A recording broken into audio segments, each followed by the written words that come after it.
Hello, আজকে আর একটা নতুন ভিডিও নিয়ে চলে এসেছি। আজকে কিন্তু এনেছি হলো আর একটা নতুন সাবজেক্ট নিয়ে এসেছি, সেটা হলো আজকে ইংলিশ। আশা করি তোমাদের ম্যাথসের এক্সামটা কিন্তু আজকে ভালো হয়েছে। তো নেক্সট এক্সাম হলো ইংলিশের। তো চলো আজকে আমরা কিছু কোয়েশ্চেন অ্যান্সার ডিসকাস করে ফেলি। তো তোমরা জানো যে ফার্স্টেই কিন্তু কোয়েশ্চেন পেপারে কিন্তু প্যাসেজ দেয়। তো ইংলিশের প্যাসেজ কিন্তু এরকম টাইপেরই দেয়। এবার খুব সুন্দরভাবে মাথা ঠান্ডা করে কিন্তু তোমাদের পড়তে হবে। মাথা ঠান্ডা করে পড়ে কিন্তু এর ভেতর থেকে কিন্তু কোয়েশ্চেনগুলো অ্যান্সার কিন্তু তোমাদের করতে হবে। আমার স্টুডেন্ট যেমন দেখো সুন্দরভাবে করেছে। তো এখানে দেখছো যে এই কোয়েশ্চেনটা যে দিয়েছে, where did the holy man live, তো এখানে কিন্তু পরিষ্কারভাবে লেখাই আছে। তোমরা যদি খুব সুন্দরভাবে এই প্যাসেজটা পড়ো, বা মানে এই প্যাসেজটাই তো আর দেবে না, অন্য প্যাসেজ দেবে, তো সেইটা কিন্তু তোমরা ভালোভাবে যদি পড়ো তাহলে কিন্তু খুব সুন্দরভাবে কিন্তু অ্যাটেন্ড করে কিন্তু ফুল মার্কস, প্যাসেজে কিন্তু ফুল মার্কস কিন্তু পাওয়া যায় যদি ঠিক মতন করা যায়। তো ফার্স্টেই কিন্তু থাকে প্যাসেজ, তারপরেরটা চলো তারপরেরটা দেখাচ্ছি। তারপরে কি থাকতে পারে দেখো, তারপরে দেখো থাকতে পারে হলো কোয়েশ্চেন অ্যান্সার, যেটাকে প্রোজ বা পোয়েট্রির উপর বলা হয়। এখানে যেমন দিয়েছিল যে who was the quiet one in the class, এটা আমরা জানি যে ক্লাস ডিসকাশন থেকেই দিয়েছিল। এটার অ্যান্সার কি হবে? Jen was the quiet one in the class, তাই না? তারপরে কিন্তু হু উইল বি নিংথুর যে কোয়েশ্চেন অ্যান্সারটা আছে দেখো, who was made the future queen and why. এটার কিন্তু খুবই সিম্পল একটা অ্যান্সার, যে Sanatombi was made the future queen because she could feel the pain of not only human out of birds, animal and trees also. তো এটা তো আমরা সবাই জানি যে নিংথুর, তোমরা চ্যাপ্টারটা নিশ্চয়ই এতদিনে তোমাদের পড়াও হয়ে গেছে। তো এই কোয়েশ্চেনগুলো কিন্তু খুবই ইম্পর্টেন্ট। তারপরে কিন্তু এইটার দিন কিন্তু দিয়েছে হলো যে নোবডিজ ফ্রেন্ডের থেকে কিন্তু দিয়েছে যে how did the sea side creature teach হারি এ লেসন। তো এইগুলো কিন্তু পুরো বুকের থেকেই কোয়েশ্চেন অ্যান্সারগুলো কিন্তু এই পার্টটা দিয়ে দিয়েছে। এবার কিন্তু চলে আসছে ফিল ইন দ্য ব্ল্যাঙ্কস, যে এখানে কিন্তু দেখো দিয়ে দিয়েছে, অপশন দিয়ে দিয়েছে তোমার। এখানে বলছে যে the boy slept under the feel in the blanks of trees. তো সেটা কি হবে? হার্ড হবে না ক্লাম্প হবে? তা ক্লাম্পই হবে।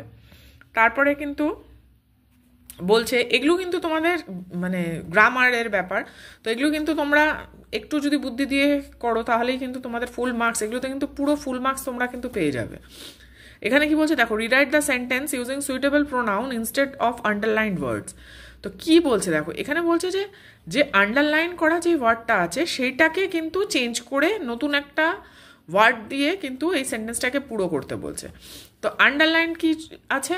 এখানে বলছে রিয়া, তো আমি রিয়ার জায়গায় পিয়া করে দিলাম, আর এখানে রিয়াজ আছে, এখানে কি করে দিলাম? পিয়াজ করে দিলাম, তাই না? তাহলে দেখো পুরো সেন্টেন্সটা কিন্তু চেঞ্জ হয়ে গেল। Riya is going to the park with রিয়ার সিস্টার।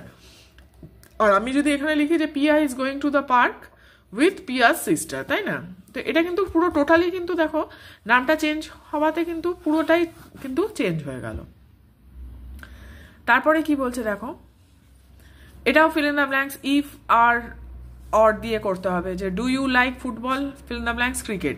এখানে অর হবে যে তুমি ফুটবল পছন্দ করো না ক্রিকেট পছন্দ করো। এগুলো তো একদমই ইজি। তারপর বলছে অপোজিট ওয়ার্ড কি বলছে দেখো, পোলাইটের কি হবে? ইমপোলাইট। ওবিডিয়েন্ট ডিসওবিডিয়েন্ট, এগুলো তো ক্লাস 1-2তেই আমরা করে নিয়েছি এই সব জিনিসগুলো, তাই না? তারপরে কি বলছে দেখো, fill in the blanks with correct option, fast, faster, fastest. Horse runs fill in the blanks than a dog, মানে হর্স কি করে? হর্স ফাস্ট দৌড়ায় ডগের থেকে, তাই না? এটা একদমই ইজি। এই পোর্শনটা কিন্তু খুবই ইজি। এখানে কিন্তু তোমরা পুরো যদি ভালোভাবে লেখো ফুল মার্কস কিন্তু তোমরা পেয়ে যেতে পারো এই পোর্শনে। তারপরে এটাকে জাম্বেল করে দিয়েছে এই পুরো সেন্টেন্সটাকে, এটাকে কিন্তু রিঅ্যারেঞ্জ করে লিখতে হবে। তা কি বলছে দেখো, never listens she her mother to. তাই এটা কি হবে? She never listens to her mother. এটাও কিন্তু বইয়ের ভেতরেই রয়েছে। তো এরকম কিন্তু রয়েছে। তারপর দেখো এখানে ফুল ফর্ম বলছে শ্যান্ট, এটার কি হবে? Shall not. Don't, do not. তো এটা তো একদমই ইজি। আর বলছে যে encircle the no word in the sentence, মানে নাথিং, নাথিংয়ে নো আছে, তাহলে নাথিং হয়ে যাবে, তাই না? এইখানে যদি তোমরা চাও, তোমরা আমি যে কথাটা বারে বারে বলছি, তোমরা কিন্তু খুব ভালোভাবে কিন্তু এইটা অ্যান্সারটা কিন্তু করলে ফুল মার্কস ওই পোর্শনটাই কিন্তু পেয়ে যাবে। আর দেখো এখানে কিন্তু একটুখানি ঘুরিয়ে দিয়ে দিয়েছে দেখো, এটাও কিন্তু নিজেদের বুঝে করতে হবে। বলছে fill in the blanks with appropriate articles.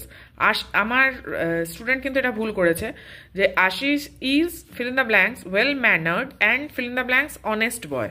তাহলে কি হবে? Ashish is a well mannered, তাই না? আশিস কে ছিল? আশিস খুব ভালো একটা ম্যানারের ছেলে ছিল এবং সে খুব সৎ ছিল। অনেস্ট মানে কি সৎ। তাহলে Ashish is a well mannered and a honest boy, তাই না? And a honest boy. Ashish is a well mannered and a honest boy, মানে আশিস একটা ভালো ম্যানার্ডের এবং ভালো একটা অনেস্ট ছেলে ছিল। আচ্ছা, তারপরে চলে আসছি পরের পোর্শনে, সেটা হলো ক্রিয়েটিভ রাইটিং। এখানে কিন্তু দুটো দিয়েছে, দেখো বলছে write a paragraph on any of your friend describing his or her nature, আর বলছে or write a paragraph about the given picture. তো এটাও আমার কিন্তু ভুল করেছে আমার স্টুডেন্ট।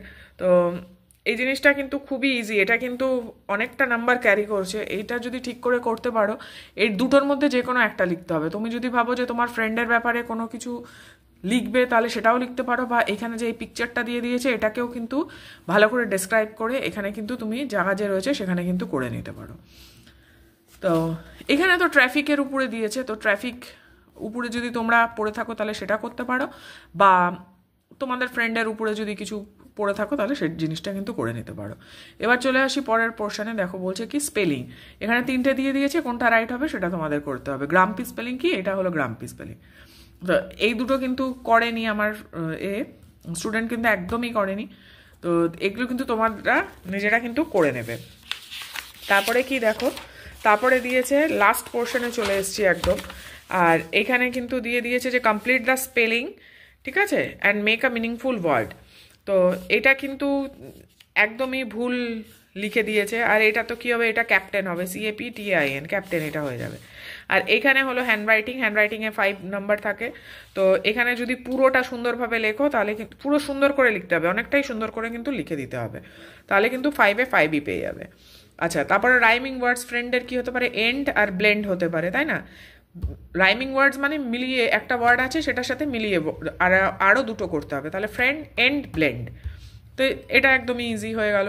এবার এটা কিন্তু পুরো একটা সেন্টেন্স দিয়ে দিয়েছে, দেখো সেটাকে বলছে রাইট ইন ওয়ান ওয়ার্ড, মানে একটা ওয়ার্ড দিয়ে তোমাকে এই সেন্টেন্সটা পুরোটা ডিসক্রাইব করতে হবে। কি বলেছে, underground passage for people to cross, তার মানে কি হবে, সাবওয়ে। সাবওয়ে হলো এমন একটা জিনিস যেখান থেকে মানুষেরা কিন্তু নিচ থেকে পাস করে, তাই না?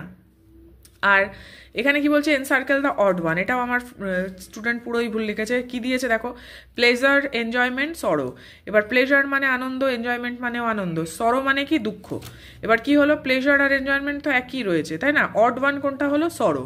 সরোটা কিন্তু এখানে রাইট অ্যান্সার হবে, সরোতে কিন্তু সার্কেল করে দিতে হবে। এবার কি বলছে দেখো, right 2 words ending with less.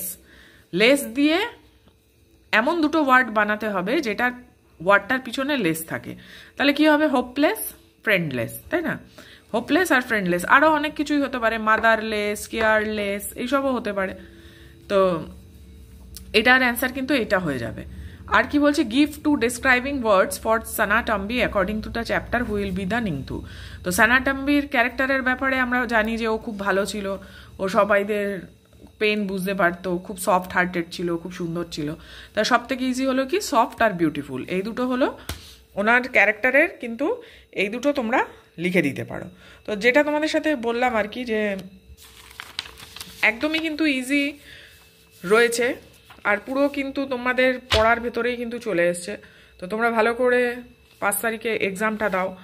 তো এরকম নতুন নতুন ভিডিও নিয়ে কিন্তু আমি চলে আসছি, আর তোমরা কিন্তু অবশ্যই আমার চ্যানেলটাকে ফলো করে নিও, আর দেখতে থাকো, চ্যানেলে নতুন নতুন ভিডিও কিন্তু চলে আসছে, যাতে তোমাদের এক্সামে কোনো অসুবিধা না হয়।